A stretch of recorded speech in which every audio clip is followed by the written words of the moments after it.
Patalo fantu talafolo Radio Samoa le nei tae au alo maia o talo le solua. Ua tutu fatasi pule a ongo kolisi mawululunga ma faatalo sanga se fesoa soani ale malo.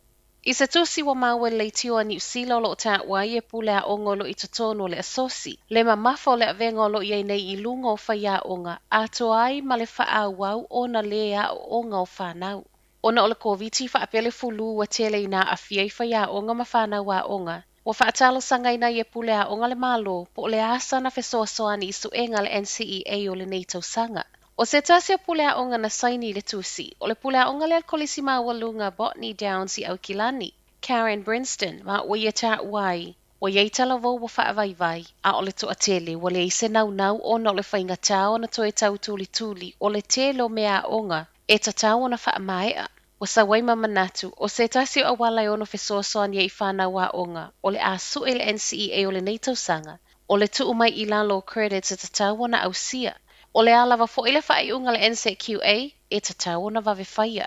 Mai le presidente o le Auckland Secondary Principals Association, Greg Pierce, a whai e le ise ngā i o inga le malo o le apolonga whana o lo vai le tau mawhai.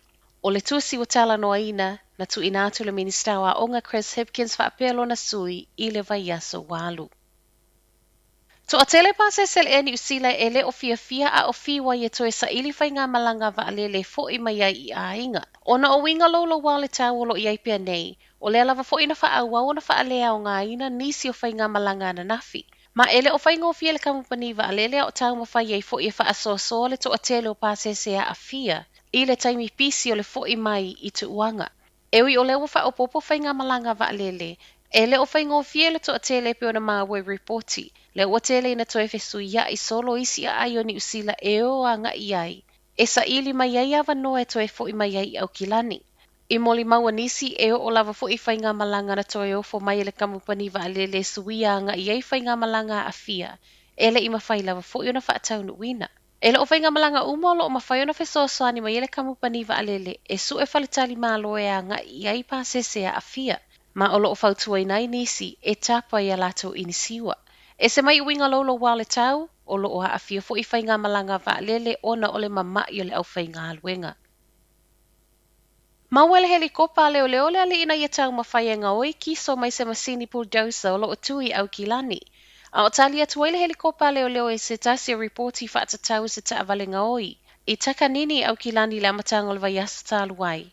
Na mawai ma lewa mō lia o lo tau mawhai e wha o ngā le whanga au e ngā oi le kiso mai le masini bulldozer a ngā i tutonu o whangpau.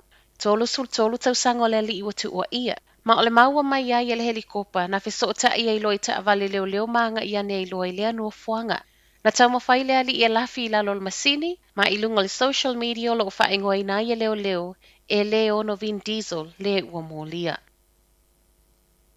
Fiu e wha ai loa ma wha aluma tangata o lo paka wha asoli tū la fono i pākanga o lo wha awanoa mo i lata o iei mana o ngā wha apitoa, ma whai ngā tau na paka mamau, e le o tu ua i lava. I mea po e ata wha alilo le fair go na wha apipi i au kilani na maa wai le to a tele, e le aini pe mita ai paka lava i awanoa wa mai a wha ai longa ina.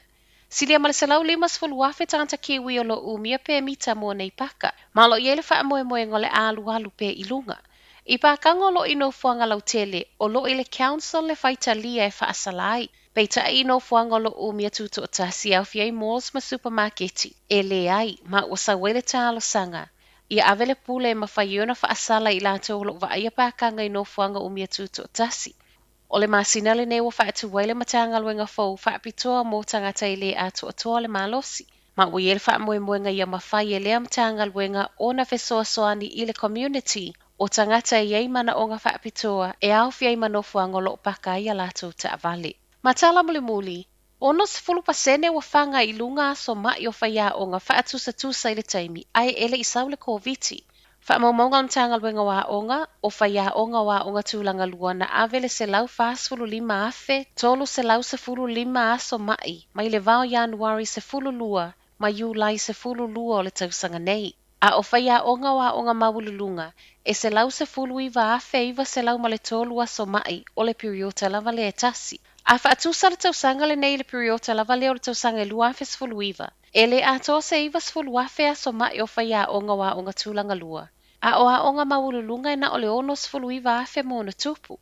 O ni whaatusa tusanga wa sawai a uti whaia onga I so o se vaenga o New Zealand. Tu umai fo I relievers fo I lato o suia whaia onga, o le mea la vaitasi.